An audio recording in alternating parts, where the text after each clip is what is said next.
Armen Georgian still with me here in the studio, our international affairs commentator, going to analyze all of this for us. As we've seen throughout the night, what we've been able to deduce so far, Biden making a comeback. Yeah, this is really the astonishing news of the night. I mean, very few people saw this coming. Only a couple of weeks ago, people were saying, when is he going to pull out of the race, just say, okay, throw in the towel, because he had such a bad start to this campaign in Iowa and in New Hampshire. And the South Carolina primary really gave him that momentum.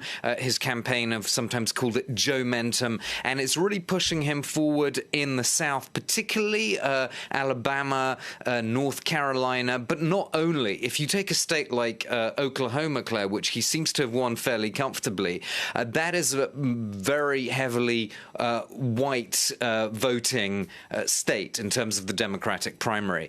So it's not just African-American support pushing him up, it's also white voters in some of the other states. So he has, it seems, a pretty diverse coalition. He's sort of almost rebuilding the Obama coalition, which is African-American voters plus college-educated white voters and older non-college educated white voters. That's a pretty strong coalition, and you can see now he's pulling that off in a diversity of states.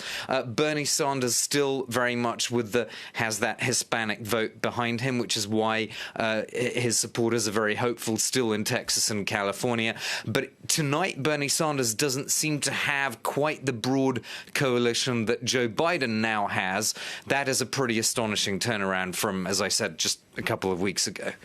Indeed. And, Biden and Sanders dominating the headlines tonight. But what about Elizabeth Warren? She hasn't been racking up too many delegates so far. It hasn't been a good night for her at all. I mean, if you look at her position in each state, she often comes in third. But the problem is, it's not enough to come in third. You actually have to get 15% of the votes in order to qualify for delegates, because this is ultimately about how many delegates you win. That is the route to becoming the nominee.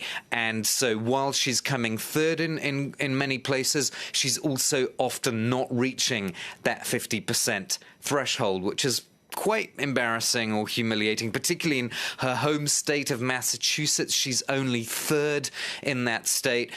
Now, in a sense, actually, and this is sort of a bit ironic, she perhaps did Joe Biden a favor by effectively knocking Mike Bloomberg out of this contest by absolutely hammering him in his disastrous first debate in Las Vegas. And arguably, Mike Bloomberg has never really recovered from that first debate.